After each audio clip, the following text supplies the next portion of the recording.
mais les maisons ba kam sous lelo eza déjà ba bitumba musu etelemeli ba via batu boza dans ba cas d'urgence ezo senga sous ba prière milai milai senga invocation tout le monde ba David azaki sur la dimension ba prière té yango mwana 2 Samuel 22:7 David azoloba dans ma détresse j'ai invoqué l'Éternel et il a entendu ma voix et il m'a répondu.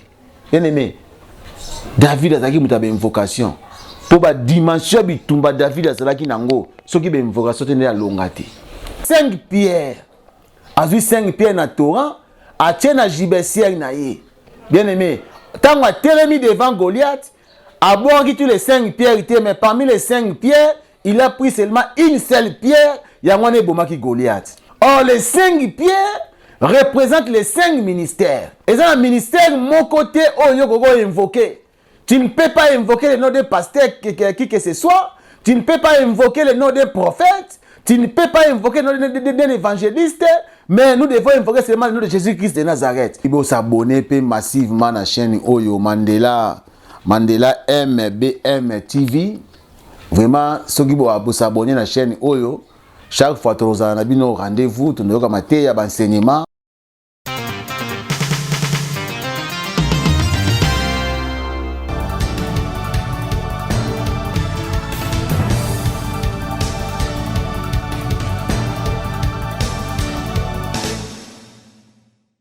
Amen, les peuples de Dieu. Vraiment, je suis dans la joie ce matin pour parler de la part de Dieu.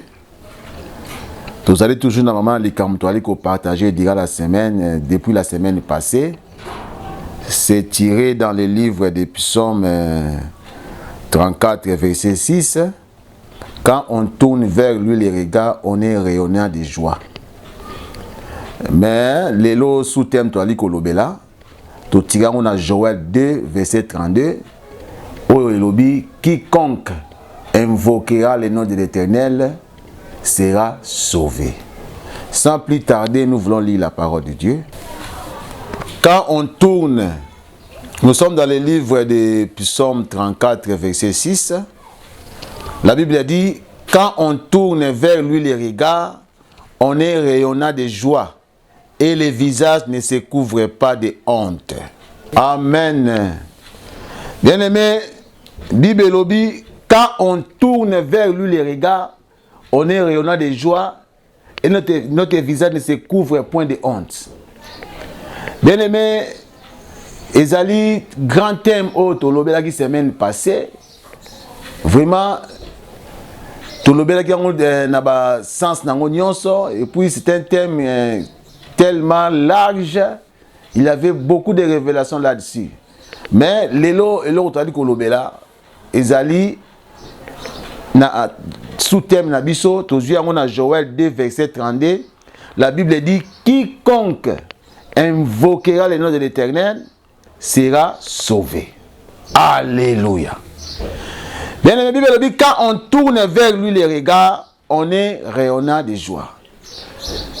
Mais eloko na ina tali salibota na Nzambe tango to ali ko tourner regard et pas na Nzambe moto na moto ezali moment oyo toyebisaka Nzambe ba problème ezali kotungisa bomo ina biso mais moto na moto aza na dimension ya problème na ye problème oyo ngana aza nango eza oyo oza nango te problème oyo aza nango ezali oyo oza nango te yango même otai na Bible chacun azalaki na combat oyo ezalaki ya ye bitumba oyo David abundaki ezalaki oyo Joseph abundaki te moto amutaki na dimension ya problème na ye sikoyo ntango yo tourner regard na yo epai na Nzambe tango ozali kolela ou bien tango ozali koluka Nzambe osenga Nzambe asalela yo faut senga ye par rapport ya problème oyo oza nango prière na yo pe feza na dimension ya problème oyo ozali kotungisa bomoi na yo. Alléluia. Même totalaka na hôpital soki bamemi mutu na hôpital bayeni na réception tako décider à partir ya niveau ya maladie oyo mutu wana aza nango soki bamoni ke état wana eza urgent batinyo na salle d'urgence. So bamoni ke eza plus que ça, batinyo na soins intensifs. So bamoni ke eza nango ka moko léger, bapesi yo chambre comme ça bazo ko traiter yo na chambre. Donc bazo ko pesa yo place yo ko kende cesse par rapport ya état na yo, par rapport à dimension ya problème ya maladie oza nango. ndenge moko pe na makambo nzambe tant ozo poussa na epai na nzambe donc oza na problème autant dimension ya problème yoza nango et puis à par rapport ya problème yoza nango ndeko okolela nzambe. Alléluia. Même tout le monde a Jif 4x4 tant oza na zelo azotambola na première vitesse so amoni zelo comme makasi amati na renfort so amoni pe poto atie double traction mais lelo bandimi lelo bazaka na dimension assez to se retrouver que babitumba o toza nango et comme likolo mais prière nous en assez. Or faut prier nous à likolo bitumba na polonga tala lokola apôtre Paul Bible lobi na acte des apôtres bezo lobaki apôtre Paul il y avait plus de 40 personnes balobi bako liate bako melate ti mukolo bako mona mutu Paul ekitana se et puis batona bake kutana ba sacrificateur ba soutenir bango sous na prière ba sacrificateur pe ba appuyer bango ba sangani siko yo Paul batu 40 ba gêner contre yo ba sali gêne pona ba vie na bango te pona ba vie ba na bango te mais pona liwa ya Paul siko gêne a durée indéterminée siko yo ba mutu obitumba bongo etelemeli yo sacrifice nini yo kosala po olonga batu wana. Alléluia. Mais les maisons ba kamu susu lelo eza déjà ba bitumba musu etelemeli ba via batu boza dona ba cas d'urgence ezo senga susu ba prière milai senga invocation eza lokwa muto kuté na soins intensif oza na tenter obana okenda ba prière milai ezo senga invocation pour bimisa place wana. Yango Bible ezoloba invoque-moi les jours de la détresse, je te répondrai et je te montrerai des choses cachées. Beleme bana Israël bitumbo bazalaki nango ezalaki chaque jour bitumba ezoko évoluer. Yango yo pe na vie na bitumba ezoko évoluer mais yo prière na yo zoko évoluer na loko to telemia ke sika moko. Alléluia. Po bitumbo bundaki année passée yango zo bunda année oté. Bana Israël pharaon chaque jour azo multiplier ba stratégie. Liboso alaki azo se faire souffrir bango simplement après rotila bango ba chef de corvée ba travaux forcés ti e comme na niveau pharaon comme na bango ti na maternité abomaka bana bango oboti mwana mobali bakati ki bakamunye kingo donc bitumba niveau komaki bana Israël babike trop c'est trop bana ko sambe na bango bamoni ke bitumba o eza na dimension na te babi non faut changer étape à prière jour wala ba invoquer babi to invoquer nzambe Bible lobi tango ba invoquer nzamba kiti lobi que j'ai entendu les cris de mon peuple et je suis descendu moi-même pour les délivrer. Bien mais invocation ezali ko benga nzamba kita mutu azoko invoquer eza dimension moko élevée ya prière. Invocation dimension moko élevée ya prière donc mutu azali ko invoquer azoko senga nzambe te mazoko benga nzamba kita asilisa problème na ye. Yango bana Israël jonathan ba komaki na dimension ya invocation nzambe fala kita asilisa problème na bango. Alléluia.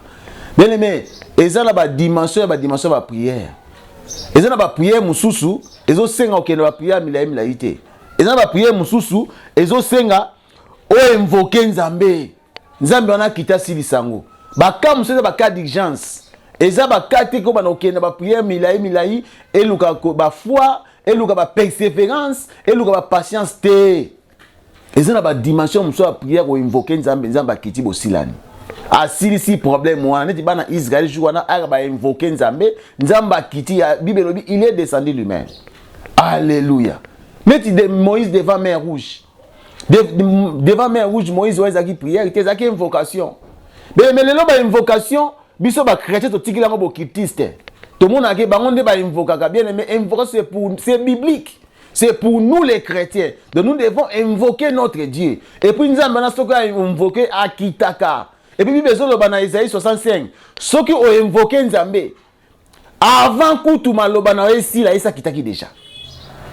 Donc invocation c'est une dimension élevée de la prière. Les loba chrétiens ba sakapara nango. Okiti ba sakapara nango. Parce que Moïse devant mer rouge. Pharaon azo na sima po aboma bango. Siko bino mer rouge telemi liboso na bino. Parce que Moïse a dit choité. Parce que les gens ont prière milaïté. Place où les gens ont dit que on Nzambe sala kité. Les gens ont Nzamba kita si ça makamboana. On les a qui prière devant mer rouge, il y a une invocation. Donc Moïse avait invoqué Dieu, Nzamba kita kabouli mer rouge. Ba sola pharaon ba koti ba koufi. Alléluia. Tout le monde a qui jour où on a qui guerre avec invocation entre Élie et le prophète de Baal. Parce que Élie a la guerre avec le prophète de Baal, on va canter invocation et à bango, et ça domaine à bango, mais jour où on a Élie a talisaki bango que invocation et à biso. Bien aimé, ça qui guerre avec invocation. Parce que Élie a dit bango clairement, il dit que bon invoquer Nzambe na biso, na éviter ce qui a lali. Ngape na ko invoquer angai. Bien aimé, tout comme la dimension de l'invocation. Tout comme la dimension de l'invocation. Parce que bitumba to zanango, eza makasi.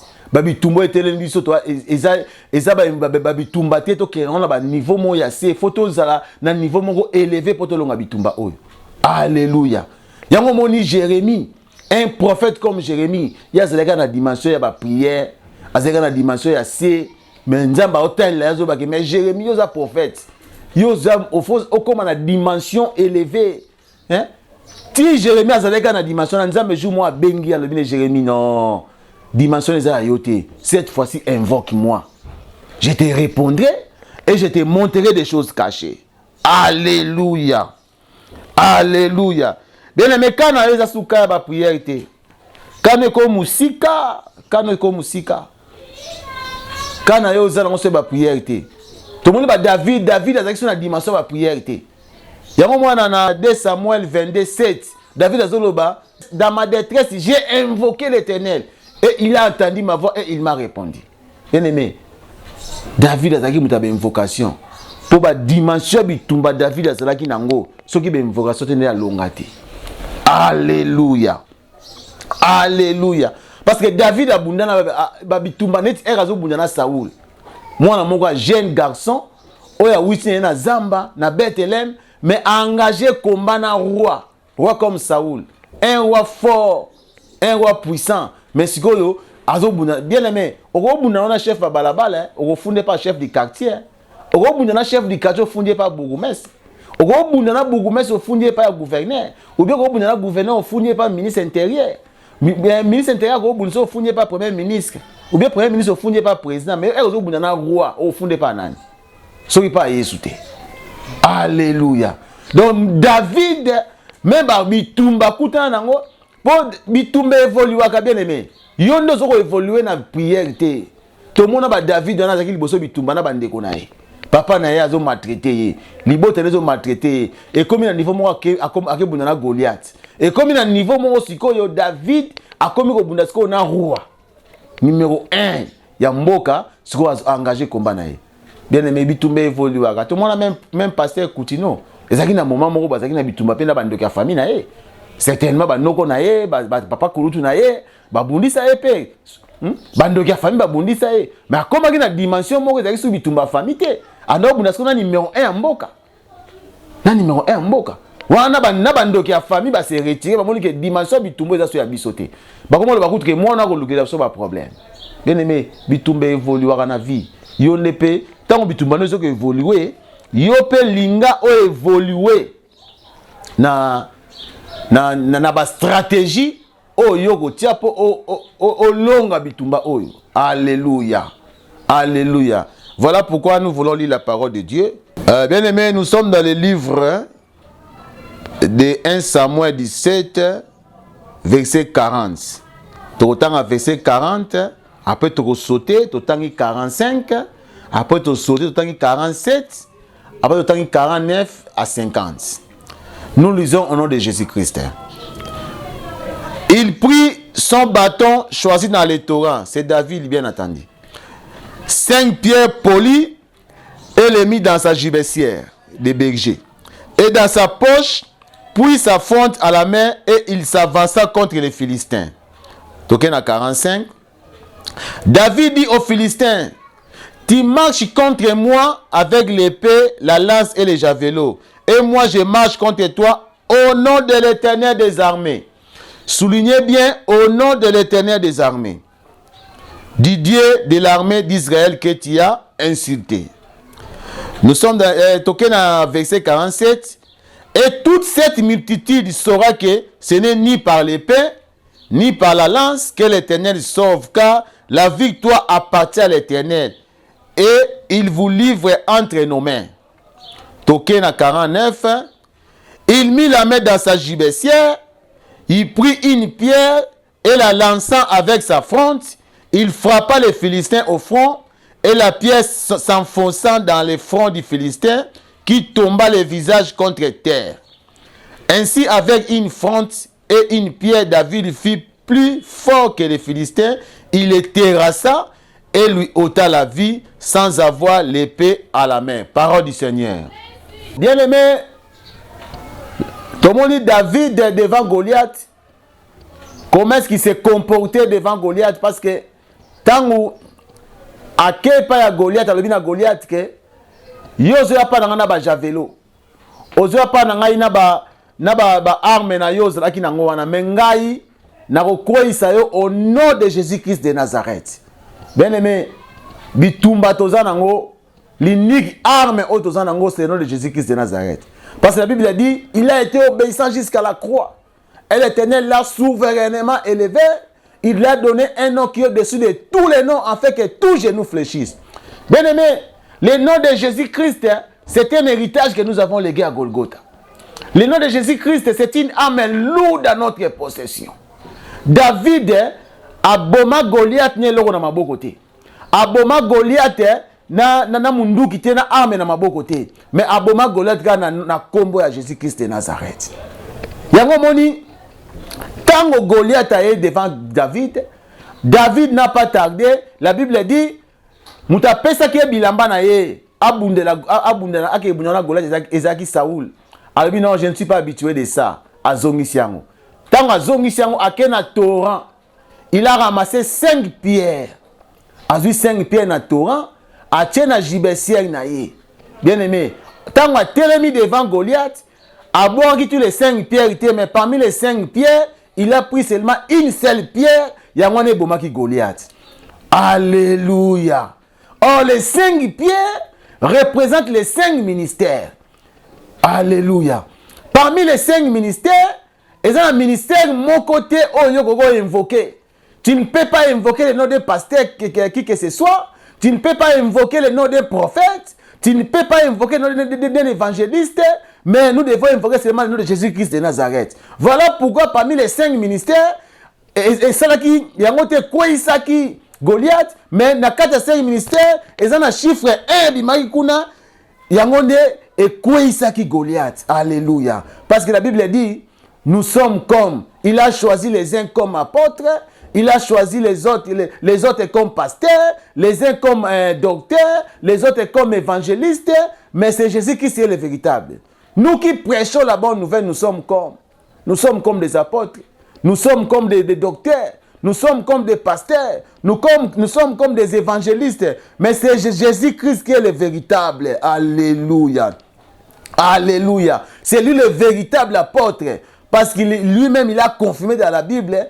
Devant Pierre, il a dit, Simon, on t'appellera Pierre, et si c'est roc, je bâtirai mon église. La Bible aussi le confirme qu'il est évangéliste, le véritable évangéliste, parce que la Bible dit, il marchait de ville en ville, de village en village, pour annoncer la bonne nouvelle du royaume des cieux. Alléluia. Il est le véritable pasteur, parce que la Bible dit, il est le bon berger, un bon berger donne sa vie pour ses brebis. Il est le véritable prophète, parce que même Moïse l'avait prophétisé dans Deutéronome. Il a dit, l'Éternel suscitera un grand prophète parmi vos frères, vous l'écouterez. Et cette prophétie s'est accomplie un jour à Samarie. Parce que devant cette femme samaritaine, après avoir écouté Jésus, il a déclaré, non, tu es un prophète. Tu es un prophète. Et ce jour-là, tout Samarie avait déclaré qu'un grand prophète est apparu parmi nous. Alléluia. Il est le véritable docteur, parce que la Bible dit, un jour devant Nicodème qui était docteur de la loi, il a dit que non, moi je sais que tu es un docteur venant de cieux, un docteur venant de Dieu. Alléluia. Voilà pourquoi je dis, c'est Jésus-Christ qui est le véritable. C'est Jésus-Christ qui est le véritable docteur. C'est Jésus-Christ qui est le véritable pasteur. Il est le véritable évangéliste. Il est aussi le véritable apôtre. Alléluia. C'est pourquoi David, devant Goliath, fallait utiliser seulement un seul nom. C'est le nom de Jésus-Christ de Nazareth. C'est le seul nom qui nous a été donné. Alléluia. Alléluia. Même si nous prenons le chiffre 5, nous avons dans la création, le 5e jour, Dieu avait créé les animaux. Et la Bible dit, il a créé les animaux en abondance. Mais parmi ces animaux, même si nous rentrons dans les sacerdoces aaroniques, parmi les sangs des animaux, aucun animal n'avait sauvé l'homme. Aucun animal que son sang avait sauvé l'homme. Parce que la Bible dit les sangs des animaux, dans les sacerdoces aaroniques, les sangs des animaux couvraient seulement nos péchés. Couvraient seulement nos péchés. Il fallait un véritable animal. Fallait dans les 5e jours, il fallait qu'un véritable animal sorte pour que les péchés de l'homme soient ôtés. Il fallait qu'un véritable animal sorte pour que l'homme soit sauvé. Cet animal-là, c'est la personne de Jésus-Christ de Nazareth. C'est l'animal que Abraham avait vu dans le mont Morija. Parce que ces jours-là, la Bible dit, Abraham avait vu un bélier, que ses cornes étaient retenues dans un buisson. Or, les cornes font la force d'un bélier. Si les cornes d'un bélier est retenu, le bélier devient faible. Il devient faible parce que sa force vient de ses cornes. Or, le véritable bélier, c'est le Seigneur Jésus-Christ de Nazareth. Parce que s'il la croit, il était devenu faible, mais pour que toi tu sois fort. Il était devenu pauvre pour que tu sois riche. Toutes sortes de bénédictions couvrent sur toi. C'est lui le véritable bélier. C'est l'animal que Jean-Baptiste avait vu dans les Jourdains. Parce que ces jours-là, les gens voyaient un jeune homme qui venait calmement. Il venait aisément devant Jean-Baptiste pour le baptême. Mais Jean-Baptiste, lorsqu'il a aperçu, il a vu un animal. Il a vu un animal. Voilà pourquoi il n'a pas retenu sa voix. Il a crié tout haut. Voici l'agneau de Dieu. Voici l'agneau de Dieu qui ôte les péchés du monde. Alléluia. C'est l'animal que Jean avait vu aussi dans l'île de Patmos. Parce que dans l'île de Patmos, la Bible dit Jean avait pleuré amèrement. Il a pleuré parce qu'il n'a vu personne qui est capable de franchir Golgotha. Il a vu personne qui était capable de sauver l'homme. Mais il a entendu une voix qui lui disait, Jean, ne pleure plus. Ne pleure plus. Regarde, le lion de la tribu de Juda, c'est lui qui est capable d'ouvrir les livres et rompre les sceaux. La Bible dit Jean, lorsqu'il a regardé, il a vu un agneau presque immolé. Alléluia. Tu as beaucoup pleuré dans ta vie. Aujourd'hui, je te présente le lion de la tribu de Juda. C'est lui qui est capable de suer. Il y a Pangusakama à Misute, mais à Kausakayango. Alléluia. C'est lui l'homme capable. C'est lui l'homme capable. Voilà pourquoi la Bible dit, lorsque vous élèverez le Fils de l'homme, vous verrez de quoi il est capable. Voilà pourquoi devant Goliath, David n'était pas allé de gauche à droite. Il a invoqué seulement le nom de Jésus et Goliath était tombé. Bien aimé, Nazoebisa Mutumoko Lelo. Goliath a telemi na libota na yo. Goliath a telemi na famille na yo. Goliath a telemi na musala na yo. N'allez pas de gauche à droite. Invoque seulement le nom de Jésus. Invoque seulement le nom de Jésus. Et ce Goliath-là va tomber. Bien aimé, bitumbeza makasi. Bien aimé, bitumbeza makasi. Bitumba oyo bundaki ane passé en bunda lelote. David avait compris ces choses. Alors non, bitumbo na Goliath. Ce qui pas Goliath na kendaki na ba simple prière. Ce qui pas ba parents na ngai tant ba na bunza ngai na talaki nzambe na lelaki nzambe na ba simple prière. Mais devant Goliath, je dois invoquer Dieu. Je dois invoquer le nom du Seigneur et nzambe wana kitaka. Bien aimé, nzambe wana kitaka. Na ba cas d'urgence, bien aimé, muto azana cas d'urgence ko kena ba prière il a été invoqué Dieu. Yango moni tangu bate bandako dinda. Bible lobi capitaine Masua ayepa ya Jonas abina Jonas mais invoquer nzambe na tonito kufa. Bien aimé batu balingi ba kufa. Batu balingi ba kufa ozaka na ba prière milai. Bien aimé invoquer nzambe na ko kita. Nzambe na ko kita. Alléluia. Alléluia. Alléluia. Tobeti les maboko. Bien aimé, liloba ona yaki nango to partager angwana. Nous devons invoquer Dieu. To changer dimension à prière. To za loko la Jérémie te azaleka na ba prière ya CC. Ti nzambe amona yeke non trop c'est trop. A bengi Jérémie alobine te dimension na yango te cette fois-ci invoque-moi. Yinga na ça fait mutumoko au skene ba prière assez mingi mais cette fois-ci invoque Dieu.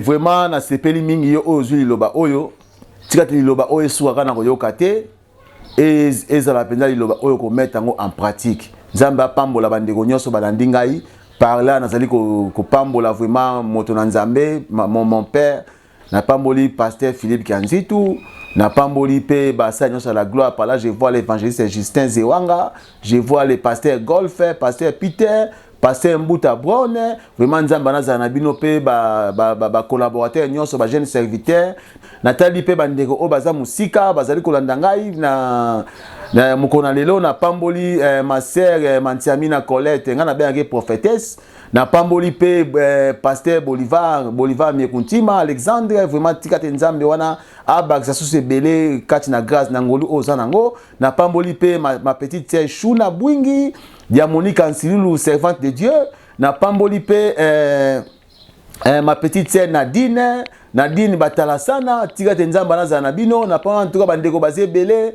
o bozana poto Nathalie wana Nathalie ba pasteur ebele bazana ba États-Unis nazali komona Mariano Biekula Nathalie pe Matondo Daniel Matondo na États-Unis mon pasteur vraiment bino bazaba papa na ngai Nzambe wana ma pambola yo vraiment na pamboli susu na pamboli ba serviteur nyonso na ba servante de Dieu. Par là, nous avons la servante dans Nzambe, ou à ça la Nzambe puissamment, na koyemba, na kosa la vraiment na ba lolenge belaza na ba grâce vraiment au Nzamba tchekati na ye, la servante de Dieu Mimi Pemba, Nzambe wana vraiment apambola ye, apambola merci na soutien na yo za na ngopona ngai na ba prière vraiment tikate Nzambe wana atika ote abakisa susu ebele kati na yo. Bo s'abonner pe massivement na chaîne Oyo Mandela MBM TV. Vraiment, ceux qui vont s'abonner à la chaîne Oyo, chaque fois que nous avons rendez-vous, nous avons un enseignement. Et puis, nous sommes là, il y a une équipe pour la délivrance.